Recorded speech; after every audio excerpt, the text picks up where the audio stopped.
Welcome to recharge institute. நம்ம group 2க்காக ஸ்பெஷலாக ஒரு தமிழ் சீரிஸ் போயிட்டு இருக்கு. இன்னைக்கு நம்ம என்ன பார்க்க போறோம் அப்படின்னாக்க தமிழ் அறிஞர்கள் பற்றி தான் பார்க்க போறோம். வாங்க பார்க்க. ஃபர்ஸ்ட் ஒன் பாருங்க, ஔவையார். நமக்கு தெரியும் இல்லையா, கடையெழு வள்ளல்கள் பார்த்துருப்போம். அதில் வந்துனாக்க அதியமான் என்று பார்த்து வந்திருப்போம். அப்படின்னாக்க நெடுமானஞ்சி அப்படின்னு சொல்லுவாங்க. ரைட். இவர் தகடூர் பகுதியை ஆண்டவர்னு சொல்லுவாங்க. தகடூர்னா இன்னைக்கு தருமபுரி மாவட்டம் இருக்கு இல்லையா, தருமபுரி மாவட்டத்துடைய பழைய பேர் தான் தகடூர் அப்படின்னு சொல்லுவாங்க. இங்க பூரிக்கல் அப்படிங்கிற பகுதியில் விளைந்த நெல்லிக்கனியை அவ்வை பாட்டி கொடுத்துருப்பாங்க. அது சாகாவரம் பெற்றிருந்துக்கும் சேர்ந்திருப்பாங்க. ரைட். சரி, இவங்க எழுதின நூல் பார்த்தோன்னா உங்களுக்கு ஆத்திச்சூடி, கொஞ்சை வேந்தன், நல்வழி போன்றெல்லாம் எழுதியிருந்திருப்பாங்க. இன்னொன்று 8 தொகை நூல்களில் ரொம்ப முக்கியமானது புறநானூறு. இதுல அதிக பாடல் எழுதியது யாருன்னு பார்த்தோன்னா உங்களுக்கு ஔவையார் தான் எழுதியிருப்பாங்க. அடுத்து இதை மூதுரை அப்படின்னு என்ன சொல்றாங்கன்னாக்க மூத்தோர் கூறும் அறிவுரைன்னு சொல்லுவாங்க. இதுல மொத்தமா 31 பாட்டு இருந்திருக்கு. நெக்ஸ்ட் பட்டுக்கோட்டை கல்யாண சுந்தரம். ரைட்டா, பார்க்கலாமா? தமிழில், அதாவது எளிய தமிழில் சமூக சீர்திருத்த கருத்துக்களை வலியுறுத்தி பாடியவர் யாருன்னாக்க பட்டுக்கோட்டை கல்யாண சுந்தரம். இது நமக்கு எக்ஸாம்ல கேட்டிருக்காங்க. ரெண்டாவது, திரை இசை பாடல்களில் உழைப்பாளிகளின் உயர்வை போற்றியவர் யாருன்னாக்க கல்யாண சுந்தரம். இன்னொன்று இவருக்கு ரொம்ப செல்ல பேர் பார்த்தோன்னா உங்களுக்கு மக்கள் கவிஞர் அப்படிங்கிற பேர் உண்டு. உச்சிமலையிலே ஊறும் அருவிகள் ஒரே வழியில் கலக்குது, ஒற்றுமை இல்லா மனிதர்களும் உயர்வு தாழ்வு பார்க்குதுங்கிற ஒரு கவிதை எழுதியிருப்பாங்க. இது எக்ஸாம்ல குரூப் 4ல கேட்டிருக்காங்க. அடுத்து இது பழைய ஸ்கூல் புக்ல இருக்கிறது தான் எடுத்திருக்கேன். வாங்க பார்க்கலாம். ஒரு பாடல், அதாவது ஒரு ஏரிக்கரையில உட்கார்ந்து ஒரு பாட்டு எழுதுறாரு. ஓடிப்போ ஓடிப்போ கெண்டை குஞ்சே, கரை ஓரத்தில் மேயாத கெண்டை குஞ்சே, தூண்டில்காரன் வருவான் நேரமாயிடுச்சு, ரொம்ப துள்ளி குதிக்காது கெண்டை குஞ்சேங்கிற பாடல் எழுதியிருப்பாரு. இது அவர் சிறுவராக இருக்கும்போது பாடிய பாடல். பாவேந்தர் பாரதிதாசனிடம் முறையாக பாடம் கேட்ட இவர் பாடல் ஏற்றும் ஆற்றலை படிப்படியாக வளர்த்து கொண்டார். இந்த பாரதிதாசன் பரம்பரை கவிஞர்கள் ஏற்கனவே பேசியிருந்தோம். அவர் ரொம்ப முக்கியமானவர் யாருன்னு பார்த்தோன்னா உங்களுக்கு சுரதா அவர்கள். சுப்பரத்தின தாசங்கிற பேரை என்ன பண்றாரு, சுரதான் மாத்திக்கிறாரு. திருவாரூர்ல பழையனூர்ல பிறந்திருப்பாரு. ஓமை கவிஞர்கள்லாம் பேசியிருந்திருப்போம். 1954 படித்த பெண் அப்படிங்கிற திரைப்படத்துல முதல் முறையாக இவருக்கு வாய்ப்பு வருது. அடுத்து ரொம்ப முக்கியமான ஒரு வரிகள், தேனாரும் பாயுது செங்கதிரும் சாயுது, ஆனாலும் மக்கள் வயிறு காயுது அப்படிங்கிற வரிகள் கேட்ட தோழர் ஜீவா என்ன சொல்றாருனாக்க, நீ மீண்டும் தோன்றிட பாரதியடா அப்படிங்கிற வார்த்தைகளை கல்யாண சுந்தரத்தை பாராட்டி இருந்திருப்பார். ஸோ இது எக்ஸாம்ல கேட்டிருப்பாங்க. அடுத்து மூன்றாவது துரைராசு. அதாவது பார்த்தோன்னா உங்களுக்கு மொத்தம் 3 கவிஞர்கள் ரொம்ப முக்கியம். சுரதா, வாணிதாசன், அடுத்து பார்த்தோன்னா உங்களுக்கு முடியரசன். சுரதா திருவாரூர் மாவட்டத்தை சார்ந்தவர், வாணிதாசன் புதுச்சேரியில வில்லியனூரை சார்ந்தவர், முடியரசன் தேனி மாவட்டம் பெரியகுளத்தை. ரைட்டா? ஸோ இந்த 3 பேர்த்த பத்தி கண்டிப்பா ஒவ்வொரு கொஸ்டின்ஸ் கண்டிப்பா கேட்பாங்க. 3 கொஸ்டின்ஸ் இதே நமக்கு வந்துடும். இதுல முடியரசனுடைய இயற்பெயர் துரைராசு. ரைட்டா? பூங்கொடி, வீரகாவியம், காவியப்பாவை, ஊன்றுகோல், இது மாதிரி நிறைய நூல்கள் எழுதியிருந்திருப்பாங்க. திராவிட நாட்டின் வானம்பாடி ரொம்ப முக்கியமான ஒரு திராவிட நாட்டின் வானம்பாடி அப்படின்னு சொல்லியிருந்திருப்பாங்க. புதியதொரு விதி சேவைங்கிற நூல் எழுதியிருந்திருப்பாங்க. ரைட்டா? அடுத்து பார்த்தோன்னா உங்களுக்கு பரம்பு மலையில் நடைபெற்ற ஒரு விழாவில் குன்றக்குடி அடிகளாரால் இவருக்கு கவியரசு அப்படிங்கிற பட்டம் கிடைச்சது. இது 11th புக்ல, பழைய 11th புக்ல கொடுத்திருக்காங்க, பார்க்கலாம். பாரதிதாசன் பரம்பரையின் மூத்த தலைமுறை கவிஞர்களும் கவியரசு முடியரசுன்னு ஒருத்தர் தான். பெரிய குளத்துல சுப்பராயலு சீதாலட்சி அம்மையார் ஒரு எக்ஸாம்ல என்ன பண்ணிட்டாங்க அப்படின்னா, சுரதா, முடியரசன், வாணிதாசன் என்ன பண்றாங்கன்னாக்க அவங்கள பத்தி கேட்காம அவங்களுடைய பேரண்ட் வச்சு ஒரு எக்ஸாம் கேட்டிருக்காங்க. 1920 பிறந்தவர். துரைராசி என்ற பெயரை முடியரசன் மாற்றி கொண்டு இருந்திருப்பாரு. அடுத்து பார்த்தோன்னா உங்களுக்கு பாரதிதாசனுடைய மிக நெருங்கிய பழக்கம் உண்டு. அடுத்து தந்தை பெரியாரிடத்தில், பேரறிஞர் அண்ணாடத்தில் நெருங்கி பழகியவர். சாதி மறுப்பு திருமணம் செய்து கொண்டவர். அதாவது சாதி மறுப்புனானது அந்த காலகட்டங்கள்ல சுயமரியாதை திருமணம் சொல்லுவாங்க. இன்னைக்கு பார்த்தோன்னா உங்களுக்கு சாதி மறுப்பு, இன்டர்காஸ்ட் மேரேஜ்னு சொல்றோம்ல, அதான் கொடுத்துருக்காங்க. இந்த இன்டர்காஸ்ட் மேரேஜ் ஞாபகம் வச்சுக்கோங்க. முத்துலட்சுமி ரெட்டி அம்மையார் மேரேஜ்க்கு ஞாபகம் வச்சுக்கணும். சடங்குகளை மறுப்பவர், தமது மறைவின் பொழுது எந்த சடங்களும் வேண்டாம் என்று உரைத்தவர், அவ்வாறே நிறைவேறை செய்தவர். காரைக்குடி மீசு உயர்நிலை பள்ளியில் தமிழாசிரியர் பணிபுரிந்திருப்பார். நம்ம பாரதியார் பார்த்திருந்தோம். மதுரையில சேதுபதி உயர்நிலை பள்ளியில வாத்தியாரா வேலை பார்த்திருந்திருப்பாரு. அதே மாதிரிதான் இவருமே. இவருடைய கவிதைகளை சாகித்ய அகாடமி இந்தியிலும் ஆங்கிலத்திலும் மொழிபெயர்த்திருக்காங்க.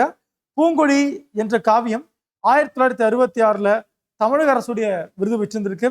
பரம்பு மலையில் நடைபெற்ற விழாவில் கவியரசு பட்டம் இருக்கு கொடுக்கப்பட்டிருக்கு. அடுத்து நம்ம பார்க்க போறது தாராபாரதி. விரல் நுனி வெளிச்சங்கள் அப்படிங்கிற புத்தகத்துக்காக ரொம்ப அறியப்பட்டவர் யாருனாக்க தாராபாரதி. இவருடைய இயற்பெயர் பாருங்க உங்களுக்கு ராதாகிருஷ்ணன். கவிஞாயிறு, செஞ்ஞாயிறு அப்படின்னா நமக்கு தெரியும் தேவநாய பாவனர். அதே சைவ சமயத்தின் செஞ்ஞாயிறுனாக்க திருநாவுக்கரசர், அதாவது அப்பரை பத்தி பேசியிருந்திருப்போம். புதிய விடியல்கள், இதயங்கள் கிழக்கு, விரல்நுழி வெளிச்சங்கள், இதெல்லாம் பார்த்தோன்னா இவருடைய நூல்கள். ஞாபகம் வச்சுக்கணும். இது பழைய புக்கில் கொடுத்துருக்காங்க. எழுச்சிமிக்க கவிதைகள் எழுதுவதில் வல்லவர் யாருன்னு பார்த்தோன்னா உங்களுக்கு தாராபாரதி, அதாவது ராதாகிருஷ்ணன். தமிழக அரசு நல்லாசிரியர் விருது பெற்றவர். புதிய விடியல்கள், இதயங்கள் கிழக்கு, தாராபாரதி கவிகள் எழுதியிருப்பாங்க. இவருடைய காலம் 1947 2000 வரைக்கும். அடுத்து இவர் திருவண்ணாமலை மாவட்டம் குவளை அப்படிங்கிற ஊர்ல பிறந்திருப்பாரு. பெற்றோர்கள் பார்த்தோன்னா உங்களுக்கு துரைசாமி மற்றும் புஷ்பம்மாள். 34 ஆண்டுகளாக ஆசிரியர் பணியாற்றியவர். இதே 33 ஆண்டுகளுக்கும் மேற்பட்டு ஆசிரியர் பணியாற்றிய யாருன்னு கேட்க கவிமணி தேசிய விநாயகம் பிள்ளை. நல்லாசிரியருக்கான டாக்டர் ராதாகிருஷ்ணன் விருது பெற்றவர். பூமியை திறக்கும் பொன்சாவி, இன்னொரு சிகரம், நம்ம ஏற்கனவே பேசியிருந்தோம். புதிய விடியல்கள், விரல்நுழி வெளிச்சங்கள், அதெல்லாம் பேசியிருந்தோம். எக்ஸ்ட்ரா கொடுத்துருக்காங்க பாருங்க. பூமியை திறக்கும் பொன்சாவி, இன்னொரு சிகரம், இதெல்லாம் பார்த்தோன்னா அவர் எழுதின நூல்கள் கொடுத்துருப்பாங்க. இங்க பாருங்க, எக்ஸாம்ல கேட்டிருக்காங்க. விரல் நுனின்னு மட்டும் கொடுத்துருக்காங்க. இந்த இடத்துல வெளிச்சங்கள் மிஸ் ஆயிருக்கு. யார் எழுதுனது? முடியரசனுடைய நூல். ஞாபகம் வச்சுக்கோங்க. அடுத்து நாமக்கல் கவிஞர். நாமக்கல் கவிஞர் பொறுத்தவரைக்கும் பார்த்தோன்னா உங்களுக்கு கத்தியின்றி ரத்தமின்றி யுத்தம் ஒன்று வருகிறது. நம்ம ஜிஎஸ்ல வேதாரண்யம் சத்தியாகிரகம் படிக்கும்போது நம்ம பேசியிருந்திருப்போம். அடுத்து இங்க பேசுறோம். நாமக்கல் கவிஞர்னு சொல்லுவாங்க. அப்படின்னாக்க காந்திய கவிஞர் அப்படின்னு சொல்லுவாங்க. காந்திய கவிஞர். காரணம் இவருடைய பாடல்கள்ல காந்திய தத்துவங்கள் ரொம்ப ஜாஸ்தி இருந்ததால சொல்லியிருக்காங்க. தமிழறிஞர், கவிஞர், விடுதலை போராட்ட வீரர் என பன்முகத்தன்மை கொண்டவர் இவரு. அடுத்து வந்து பாருங்க, தமிழ்நாட்டுடைய முதல் அரசவை கவிஞர். இப்ப இந்த டைம்ல யார் முதலமைச்சரா இருந்தாங்க? கமெண்ட் பாக்ஸ்ல கமெண்ட் பண்ணுங்க. அடுத்து பாருங்க, மலைக்கல்லன், நாமக்கல் கவிஞர் பாடல்கள், என் கதை, சங்கொலி போன்ற நூல்கள் இருந்திருப்பாங்க. இவர் என்ன ஊர்ல பிறந்திருப்பார்? நாமக்கல் மாவட்டம் மோகனூர்ல 1888 ஆண்டு பிறந்திருப்பாரு. வெங்கட்சாமன் மற்றும் அம்மணி அம்மாளுக்கு. ரொம்ப முக்கியமான இந்த லைன், முத்தமிழிலும் ஓவிய கலையிலும் வல்லவர். அதாவது நாமக்கல் கவிஞர் வரைந்த முதல் நபர் யாருன்னாக்க ராமகிருஷ்ண பரமஹம்சர். போன முறை பார்த்தோன்னா குரூப் 4 கேட்டிருந்தாங்க. திருவள்ளுவருடைய ஓவியத்தை முதல்ல வரைந்தவர் யாருன்னு கேட்டிருந்தாங்க இல்லையா? அது இந்த இடத்துல நல்லா ஞாபகம் வச்சுக்கோங்க. சிறந்த விடுதலை போராட்ட வீரர், உப்பு சத்தியாகிரகத்தில் பங்கு பெற்றால் சிறை தண்டனை பெற்றவர். அடுத்து பாருங்க, கத்தியின்றி ரத்தமின்றி யுத்தம் என்று வருகிறது, சத்தியத்தை நித்தியத்தை நம்பும் யாரும் சேர்வீர். இந்த பாடல் பார்த்தோன்னாக்க உப்பு சத்தியாகிரகத்துக்காக தனியாக எழுதி கொடுத்திருந்திருப்பாரு. கவிஞருடைய நாட்டுப்பற்றை போற்றும் வகையில் மாநில அரசு அவரை அரசவை கவிஞராகவும் தமிழக சட்டமேலவை உறுப்பினராகவும் நியமித்தது. தமிழ்நாட்டில் சட்டமேலவை 1986 நிலமிட்டாங்க. எம்ஜிஆருடைய ஆட்சி காலத்துல நீக்கியிருப்பாங்க. இவருக்கு பத்மபூஷன் அரசு கொடுத்திருப்பாங்க. இப்போ எக்ஸாம்ல ரீசெண்டா நடந்த எக்ஸாம்ல ஜிஎஸ் கேட்டிருக்காங்க. பத்ம விருதுகளை வந்து அரேஞ்ச் பண்ண கொடுத்திருக்காங்க. அதாவது பாரத ரத்னா, பத்ம விபூஷன், பத்ம பூஷன், பத்மஸ்ரீ, இந்த விருதுகள் என்ன பண்ண சொல்றாங்க? அரேஞ்ச் பண்ண சொல்லியிருந்திருப்பாங்க. அடுத்து 1972 வரை இறந்து போயிருந்திருப்பாங்க, மறந்துடாதீங்க. அடுத்து தமிழ் தாத்தா யாரு? உவேசா. தமிழ் தந்தை அப்படின்னாக்க யார் சொல்லணும்? நம்ம சீபா ஆதித்யநாத். தமிழர் தளபதி WPE சவுந்தரபாண்டியன். அடுத்து பார்த்தீங்கன்னாக்கா தமிழர் தந்தை அப்படின்னா சீபா. அதே எனக்கு தமிழ் தந்தைன்னு கேட்டாக்க சிவை தாமோதரம் பிள்ளை. சரி வாங்க பார்க்கலாம். இணையற்ற ஆசிரியர், புலமை பெருங்கடல், சிறந்த எழுத்தாளர், பதிப்பாசிரியர், பழந்தமிழ் இலக்கியங்களை தேடி தேடி அச்சில் பதிப்பிக்க அரும்பாடு பட்டவர். இவர் இல்லைன்னா இன்னைக்கு படிக்கக்கூடிய பாதி நூல்கள் எல்லாம் போயிருந்திருக்கும். மகா பாத்தியாயா, திராவிட வித்யா பூஷணம், தட்சிணாத்திய கலாநிதி உள்ளிட்ட பட்டங்களை பெற்றவர். இதெல்லாமே நம்மளுடைய 12th தமிழ் புக்ல கொடுத்திருக்காங்க. கும்பகோணம் அரசு கலை கல்லூரியிலும் சென்னை மாநில கல்லூரியிலும் தமிழ் ஆசிரியராக பணிபுரிந்திருக்கிறார். 1932 சென்னை பல்கலைக்கழகம் இவருக்கு டாக்டர் பட்டம் கொடுத்திருக்காங்க. அடுத்து பாருங்க, இவருடைய திருவுருவச்சலை சென்னை மாநில கல்லூரியில் வங்கக்கடலை நோக்கி நிற்கும் வச்சிருக்காங்க. திருவான்மியூர்ல இவருடைய பேர்ல ஒரு நூலகம் வச்சிருக்காங்க. அடுத்து இது பழைய 6th புக்ல கொடுத்துருக்குது. திருவாரூர், அதாவது ஊவேசான்னு சொல்றாங்க இல்லையா? திருவாரூர் மாவட்டம் உத்தமதானபுரத்தில் பிறந்தவர்.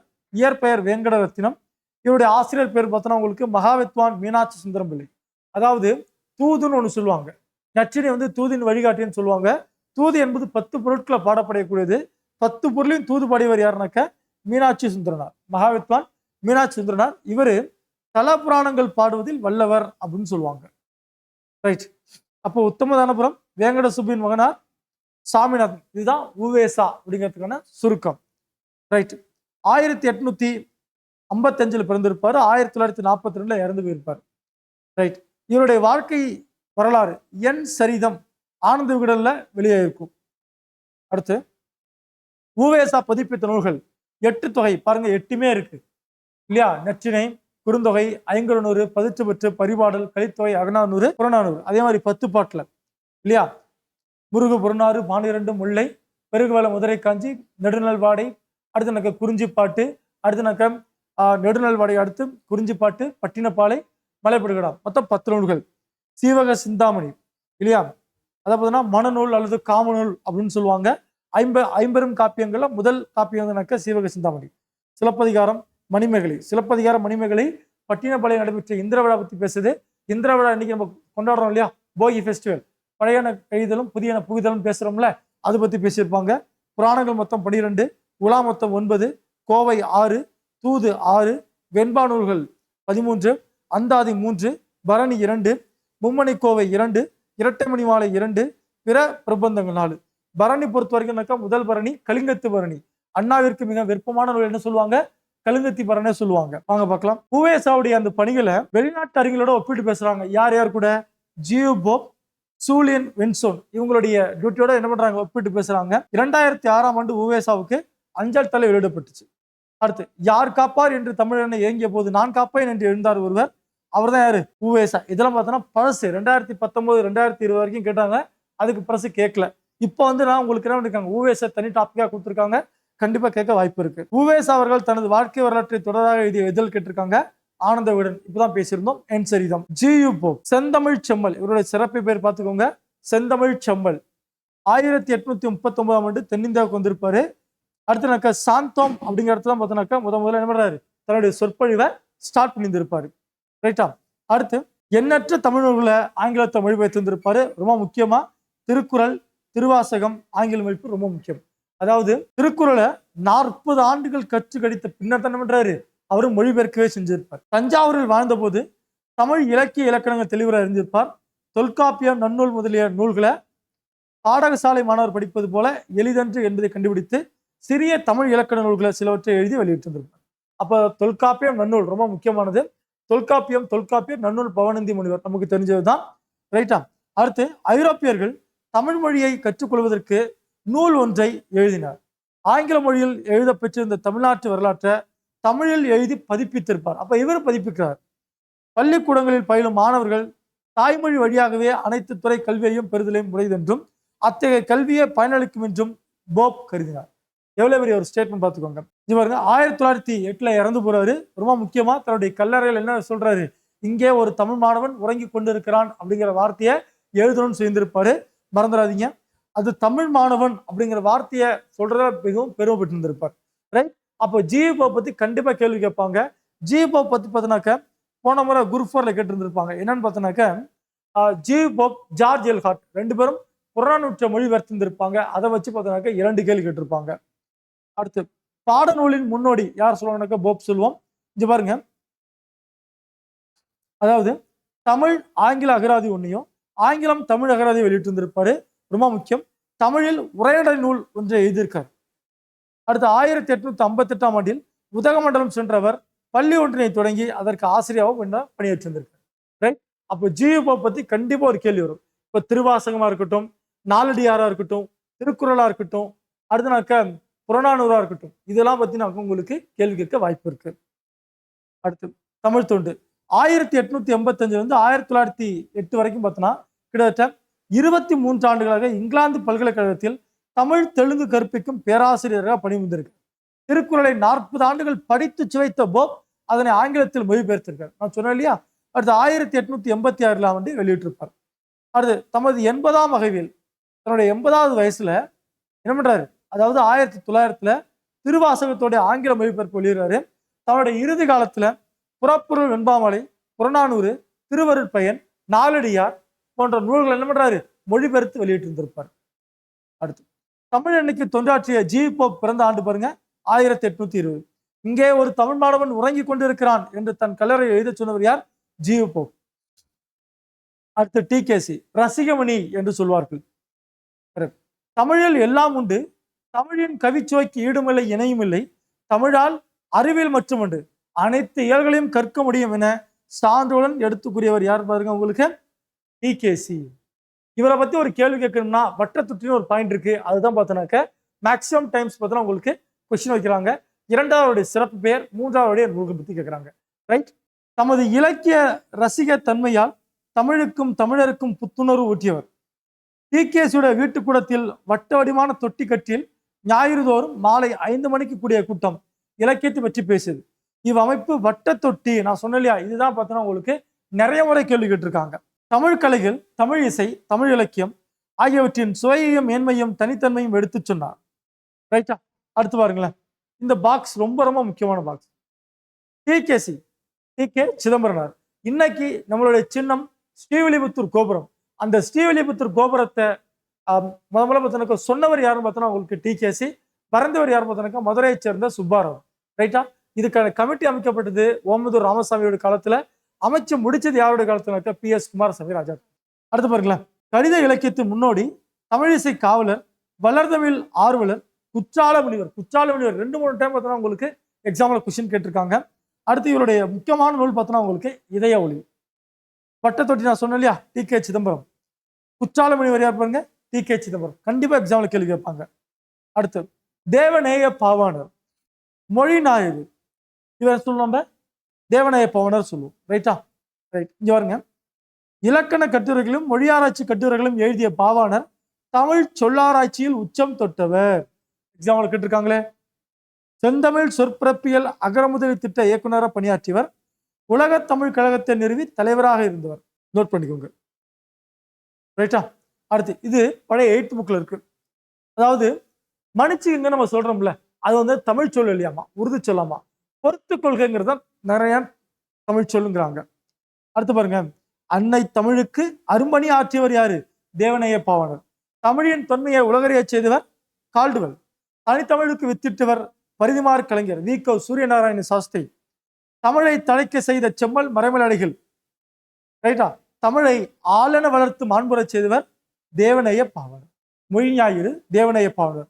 தனித்தமிழ் ஊற்று, செந்தமிழ் ஞாயிறு, இலக்கிய பெட்டகம், இலக்கண செம்மல், தமிழ்மானம் காத்தவர், தமிழர் நலம் காப்பதனையே உயிர் மூச்சாக கொண்டவர் யாரு? தேவநேய பாவாணர். உலகின் முதன்மொழி தமிழ், இந்திய மொழிகளுக்கு மூலமும் வேறும் தமிழ், திராவிட மொழிகளுக்கு தாய்மொழி தமிழ் என வாழ்நாள் முழுவதும் ஆய்வு செய்து நிறுவிய செம்மல் தேவநேய பாவாணர். உலகின் முதல் மாந்தன் தமிழன், தமிழன் தோன்றிய இடம் குமரி கண்டமை என்பது மொகஞ்சிதாரோ ஹராப்ப நாகரிகம், பழந்தமிழர் என்பது பாவாணரது ஆய்வுப்புலத்தின் இரு கண்களாம். நம்ம சொல்றோம்ல, தேசியமும் தெய்வீகமும் தேவரின் இரு கண்கள் இல்லையா? நாடும் மொழியும் எனதொரு கண்கள் என்றார் பாரதியார். அது மாதிரி தேவநேய பாவாணருடைய கண்கள். ரைட். தமிழை வடமொழி வல்லாண்மை என்று மீட்பதற்காகவே இறைவன் என்னை படைத்தான் என்று கூறியவர். அதனால்தான் தொல்காப்பிய நெறி சென்றவர் கம்பர் என்று சொல்றாரு. தொல்காப்பிய நெறின்றவர் யாரு? கம்பர். அங்க வந்து லக்ஷ்மணன் அப்படிங்கிற லக்குவணன்.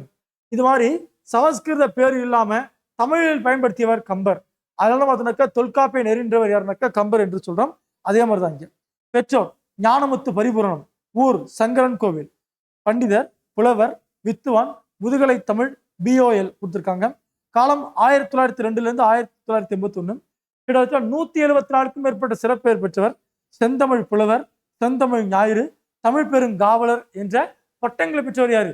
தேவநேய பாவாணர் அப்படின்னு சொல்றாங்க.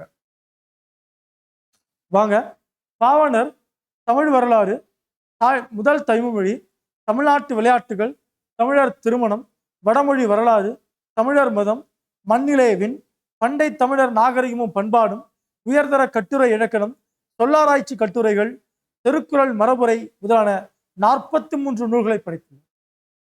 43 நூல்களை படைத்தார். பாவாணர் சொற்பிறப்பியல் அகரமுதலி திட்ட இயக்குநராக 1974 மே மாதம் 8ஆம் நாள் பணியமர்த்தப்பட்டிருப்பாங்க.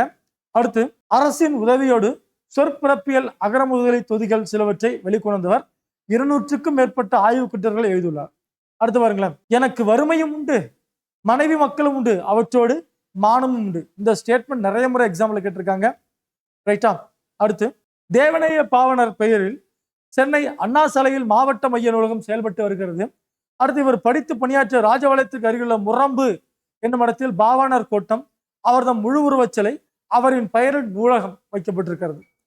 மதுரையில் 1981 ஜனவரி 5ஆம் நாள் நடைபெற்ற உலகத்தமிழ் மாநாட்டின் போது மாந்தன் தோற்றமும் தமிழர் மரபு எங்கள் தமிழ் என்ற தலைப்புல சொற்பொழிவு ஆற்றியிருந்திருப்பார். இந்த மாநாடு எம்ஜிஆர் அவர்கள் பார்த்தோன்னா உங்களுக்கு மதுரையில் நடத்தியிருந்திருப்பாரு. ரொம்ப ரொம்ப ரொம்ப முக்கியமானது. மொழி ஞாயிறு தேவநேய பாவாணர். தமிழ் சொல்லாராய்ச்சியில் உச்சம் தொட்டவர் தேவநேய பாவாணர். அடுத்து மாந்தன் தோற்றமும் தமிழர் மரபும் பேசினது தேவநேய பாவாணர். 5வது உலகத்தமிழ் மாடு. அதே 8வது உலகத்தமிழ் மாடு தஞ்சாவூர்ல 1995 நடந்திருக்கும். அப்போ சிக்கனம் அப்படிங்கிற நூல் படிந்திருப்பாங்க. சிக்கனம் யாருதுனாக்க சுரதாவுடைய நூல். அடுத்து நம்ம பார்க்க போறது கண்ணதாசன். முத்தையா அப்படிங்கிற இயற்பெயர் கொண்டவர் தான் கண்ணதாசன். சிவகங்கை மாவட்டம் சிறுகுடல்பட்டியில் பிறந்தவர் இவர். அடுத்து சாத்தப்பன் விசாலாட்சிக்கு பிறந்தவர். 1949ஆம் ஆண்டு கலங்காதிரு மனமேங்கிற பாடல் எழுதி திரைப்பட பாடலாசிரியர் உள்ளுக்குள்ள வருவாரு. திரை உலகிலும் இலக்கிய உலகிலும் சிறந்து விளங்கியவர் கண்ணதாசன். ரொம்ப முக்கியமா தன்னுடைய திரைப்பட பாடல்கள் வழியாக எளிய முறையில் மெய்யியலை மக்களிடையே கொண்டு சேர்த்துவார். அதாவது பிலாசபி நம்ம சொல்றோம்ல. சேரமான் காதலிங்கிற புதினத்திற்காக சாகித்ய அகாடமி விருது பெற்றிருந்தவர். தமிழக அரசின் அரசவை கவிஞராக சிறப்பிக்கப்பட்டிருந்தவர். ஆற்றந்தி ஆதிமந்தி, மாங்கனி, கள்ளக்குடி மகாகாவியம், ஏசு காவியம் முதலான நூலை படிச்சிருந்திருப்பாரு, எழுதியிருந்திருப்பாங்க. ராசதண்டனை என்பது கம்பர் அம்பிகாபதி வரலாற்றை அடிப்படையாக கொண்டு படைத்த இனிய நாடகம் அப்படிங்கிறாங்க. 1000 தீவு அங்கேற்கண்ணி, வேளங்குடி திருவிழா போன்ற புதினங்களையும், அடுத்து 20க்கும் மேற்பட்ட புதினங்களில் சேரமான் காதலி மிகச் சிறந்தது. அதுக்கு தான் சாகித்ய அகாடமி கிடைச்சிருந்திருக்கேன். கண்ணதாசன் தென்றல், முல்லை, கண்ணதாசன், தமிழ் மலர் போன்ற இதழ்கள் ஆரம்பிச்சிருந்திருப்பாங்க. கவிதையிலும் உரைநடையிலும் சொற்பொழிலும் திரைப்பட துறையிலும் தனக்கென ஒரு புதிய வழியை உருவாக்கி கொண்டவர் யாருன்னு பார்த்தோம்னா உங்களுக்கு கண்ணதாசன் தான். ரொம்ப முக்கியமான ஒரு லைன், நிறைய முறை கேட்டிருக்காங்க. நான் நிரந்தரமானவன், அழிவதில்லை, என் நிலையிலும் எனக்கு மரணம் இல்லை அப்படிங்கிற வாயில பேசுறது கண்ணதாசன் படித்திருப்பார். அடுத்து பழைய புத்தகத்துல மாற்றம் எனது மானிட தத்துவம் அப்படின்னு பேசுனது யாரு? கவியரசர் கண்ணதாசன். ரைட். இது பாருங்களேன். சிறுகுடல் பட்டியலே தோன்றிய பாட்டுப்பறவை, பட்டி தொட்டியெல்லாம் எல்லாம் தமது திரை இசை பாடல்கள் புகழ்பூத்த கவிஞர், பழந்தமிழ் இலக்கியத்தின் உயிர் சாரத்தை எல்லாம் தமது பாடல்களையே எடுத்தாண்டவர். இதெல்லாம் பாருங்க, ரொம்ப முக்கியம். பழந்தமிழ் இலக்கியத்தின் உயிர் சாரத்தை எல்லாம் தமிழ் பாடல் வழியே எடுத்தாண்டவர். இது பாருங்க. தென்றல், தென்றல் திரை, சண்டமாருதம், முல்லை, கண்ணதாசன் ஆகிய இதழ்கள் வாயிலாக ஆசிரியராக விளங்கியவர். ரைட்டா. அடுத்து 5000க்கும் மேற்பட்ட பாடல் பாடியவர், எழுதியிருக்கார். Right, okay.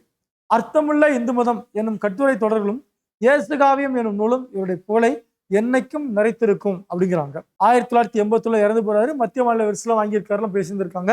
இதெல்லாம் ஏற்கனவே பேசின பாயிண்ட்ஸ் தான். கண்ணதாசன் இயற்பெயர் முத்தையா. அடுத்து தமிழ் ஒளி, நம்ம 10ஆம் வகுப்பு படிக்கும் போதே பார்த்து வந்திருப்போம். இவரு பாரதியாரின் வழித்தொன்றலாகவும் பாரதிதாசனின் மாணக்கராகவும் விளங்கியவர். இவருடைய காலகட்டம் 1924 1965. யோசிச்சு பாருங்க. மக்களுக்காக பல படைப்புகளை உருவாக்கியவர். நிலைபெற்ற சிலை, வீராகி, கவிஞரின் காதல், மேதினமே வருக, கண்ணப்பன் கிளிகள், குருவிப்பட்டி, தமிழர் சமுதாயம், மாதவி காவியம், அதுவே மணிமேகலை வெண்பாய் என்பது பாவேந்தர் பாரதிதாசன் எழுதினது. இந்த நூல்லாம் பார்த்தோன்னா என்னது? தமிழ் ஒளி எழுதின புத்தகம். அடுத்து வீரமாமுனிவர், இஸ்மத் சன்னியாசி, அதாவது தூய துறவி. வீரமாமுனிவர் திருச்சி ஆண்ட சந்தா சாஹிப் என்னும் மன்னரை சந்தித்து உரையாடுவதற்காக 2 மாதங்களில் உருது மொழியை கற்றிருந்திருப்பாரு. அதனால இவருடைய எளிமையும் துறவியம் கண்டு வேந்த சந்தா சாஹிப் இவருக்கு என்ன பண்றாரு? இஸ்மத் சன்னியாசி அப்படிங்கிற பட்டத்தை கொடுக்குறாரு. அப்படின்னா தூய துறவி. இந்த மொழியில பாருங்க, பாரசீக மொழியிலன்னு சொல்றாங்க, தூய துறவி அப்படின்னு சொல்றாங்க. அடுத்து இவருடைய நூல்கள் ரொம்ப முக்கியமானது தேம்பாவணி. பாருங்களேன், தேம்பாவணியை 2ஆ பிரிக்கலாம். தேம்பா கூட்டல் அணி, தேன் கூட்டல் பா கூட்டல் அணி அப்படின்னு பிரிக்கிறாங்க. தேம்பா அணின்னு பிரிக்கும் போது வாடாத மாலை என்றும், தேன் கூட்டல் பா பிளஸ் அணிங்கிற போது தேன் போன்ற இனிய பாடல்களின் தொகுப்பு என்று பிரிக்கப்படுகிறது. ரைட். கிறிஸ்துவின் வளர்ப்பு தந்தையாகிய சூசியப்பரி எனும் யோசோப்பினை, அதாவது வளவன் இல்ல வளன், பாட்டுடை தலைவனாக கொண்டு பாடப்பட்ட நூல் தான் இந்த தேம்பாவணி. ரைட்டா. அதாவது கிறிஸ்தவ சமயத்தாரின் கலைக்களஞ்சியம் அப்படின்னு சொல்லுவாங்க. ரைட்டா. அடுத்து கிறிஸ்தவரின் தேவாரம் கேட்டாங்கனாக்க கிறிஸ்தவரின் தேவாரம், ரட்சண்ய மனோகரம் என்று சொல்லுவாங்க. 3 காண்டங்களையும் 36 படலங்களையும் உள்ளடக்கி 3615 பாடல்களை கொண்டது. 17ஆம் நூற்றாண்டில் படைக்கப்பட்டதுதான் தேம்பாவணி. வீரமாமுனிவர் எழுதியிருப்பாரு. கான்ஸ்டாண்டின் ஜோசப் பெஸ்கின்னு சொல்லுவாங்க. தமிழில் முதல் அகராதியான சதுரகராதி, தொன்னூல் விளக்கம், சிற்றிலக்கியங்கள், உரைநடை நூல்கள், பரமார்த்த குருகதைகள், மொழிபெயர்ப்பு நூல்கள் ஆகிய படைத்திருக்கு. இது காமனா புது புக்ல இருக்கு, பழைய புக்ல. இத்தாலி நாட்டிலிருந்து இயேசு சபையின் குருவாகிய கத்தோலிக்க சமயம் பரப்பு தமிழ்நாட்டுக்கு வருகை புரிந்தவர் தான் இந்த வீரமாமுனிவர். அது ஏற்றியதான் இது தேம்பாவணி. 36 படலங்கள், 3 காண்டங்கள், 3615 பாடல்கள் கொண்டது. தேம்பா கூட்டல் அணி, வாடாத மலை, தேன் கூட்டல் பா கூட்டல் அணி, தேன் போன்ற இசையுடைய பாடல்களுடைய தொகுப்பு அப்படின்னு பார்த்திருந்தோம். இது பாருங்க, கத்தோலிக்க திருச்சபையின் கொள்கைகளும் அறிவுரைகளும் கதை வடிவாக இந்நூல் இடம்பெற்றுள்ளது. அதனால் இந்நூல் கிறிஸ்துவ சமயத்தாரின் கலைக்களஞ்சியம். எது? தேம்பாவணியை சொல்றாங்க. தேம்பாவணி என்ன சொல்றாங்க? அவங்க கிறிஸ்தவ சமயத்தாரின் கலைக்களஞ்சியம் சொல்றாங்க. வீரமாமுனிவர் கான்ஸ்டான்டின் ஜோசப் பெஸ்குங்கிற இயற்பெயருடையவர். கான்ஸ்டான் அப்படிங்கிற இத்தாலி மொழி சொல்லுக்கு அஞ்சாமை என்று பொருள். ஆகவே தம் பொருள் என்ன பண்றாரு? தைரியநாதர் இல்ல தைரியநாத சுவாமி அப்படின்னு மாத்திக்கிறார். தமிழ் சான்றோர் இவரை வீரமாமுனிவர் என்று அழைத்தார். பாருங்க, 1710 ஆண்டு தமிழ்நாட்டிற்கு வந்த பெரியார் 37 ஆண்டுகள் சமயப்பணியும் தமிழ் பணியும் புரிந்து 1747 ஆண்டு அம்பலக்காடு என்ற இடத்தில் இயற்கை எழுதுகிறார். நூல்கள் பார்க்கலாம். திருக்காவலூர் கழகம், கித்தேரியம்மாள் அம்மானே, வேதியர் ஒழுக்கம், பரமார்த்த குருகாதை, செந்தமிழ் இலக்கணம், கொடுந்தமிழ் இலக்கணம், தொன்னூல் விளக்கம், சதுரகராதி அப்படிங்கிற நூல் எழுதியிருக்காரு. திருக்குறளுடைய அறத்துப்பால் மற்றும் பொருட்பால் இரண்டரையும் லத்தீன் மொழியில டிரான்ஸ்லேட் பண்ணியிருந்திருக்காரு. அடுத்து இதெல்லாம் பழைய 8th புக்ல அதுல பார்ப்போம். நம்ம வீரமாமுனிவர் இயற்பெயர் கான்ஸ்டன்டின் ஜோசப் பெஸ்கி, பெற்றோர் கொண்டல் பொபஸ்கி எலிசபெத், பிறந்த நாடு இத்தாலி, அறிந்த மொழி இத்தாலியம், லத்தீன், கிரேக்கம், எபிரேயம், தமிழ், தெலுங்கு, சமஸ்கிருதம். சிறப்பு: 30ஆம் வயதில் தமிழகம் தமிழ் பயின்று காப்பியம் படைத்தது அவருடைய சிறப்பு.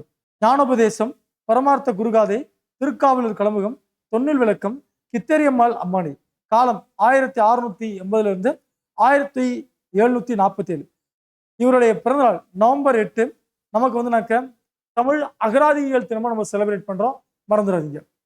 தேம்பா அணி வாடாத மொழி, தேம்பா அணி, தேன் பா அணி, தேன் போன்ற இனிய பாடலை சூடுமொழி. ரைட், நம்ம ஏற்கனவே பேசியாச்சு எல்லாமே. அடுத்து இது பார்த்தோன்னா உங்களுக்கு நம்ம 7th புக்ல 3 பேரை பத்தி கொடுத்துருப்பாங்க. ஆறுமுக நாவலர், ஜி போப் மற்றும் வீரமாமுனிவர். அதுல பார்க்கறதுல கான்ஸ்டான்டின் ஜோசப் பெஸ்கி தான் இவருடைய பேரு.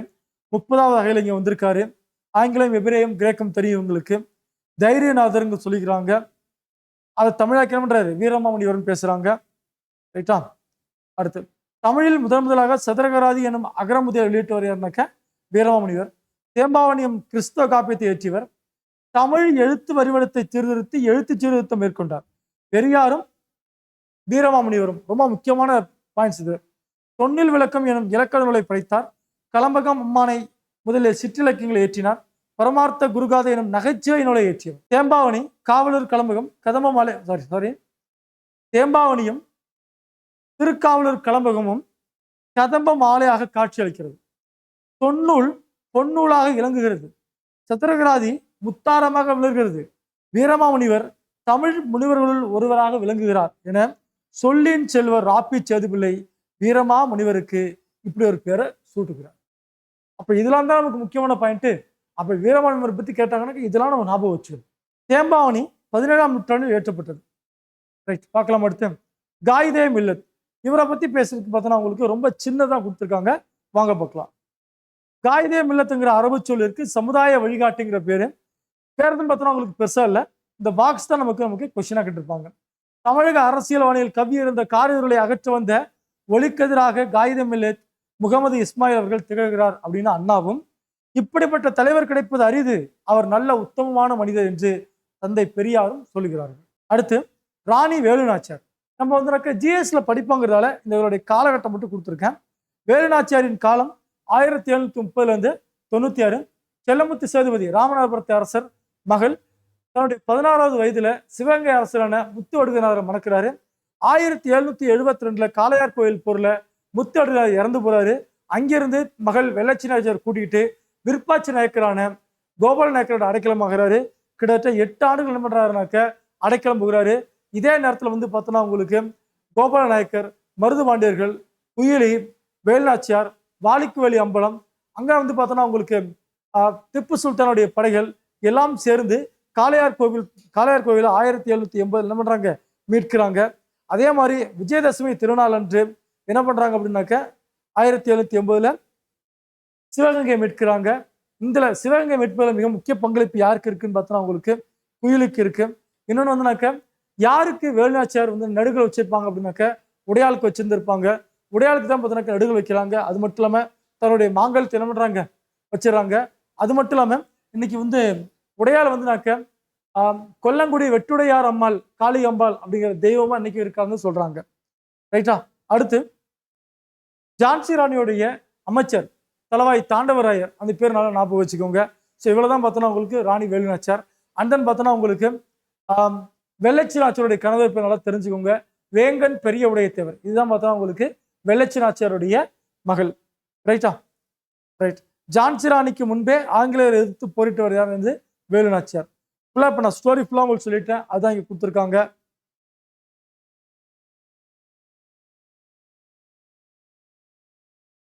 ரைட்.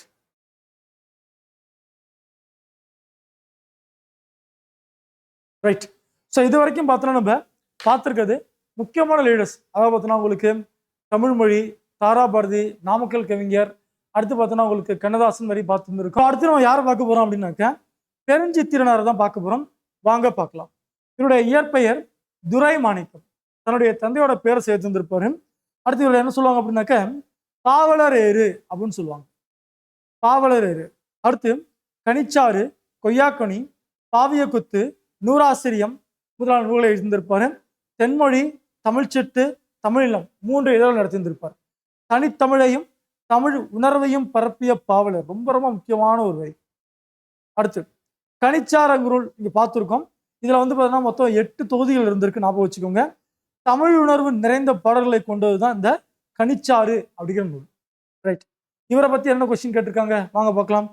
தென்மொழி, தமிழ்ச்செட்டு இதழ்களின் வாயிலாக தமிழ் உணர்வை பரப்பியவர் யார்? பாவலர் ஏறு, பெருஞ்சித்திரனார். வீருடை செம்மொழி தமிழ்மொழி உலகம் வேரூன்றிய நாள் முதல் உயிர்மொழி என்று தமிழின் பெருமையை பறைசாற்றியவர் யாருனாக்க பாவலர் ஏறு, பெருஞ்சித்திரனார். துரைமாணிக்கம் என்பது யாருடைய இயற்பெயர்னு கேட்டிருக்காங்க. ஆன்சர் பெருஞ்சித்திரனார். ரைட். தேங்க்யூப்பா.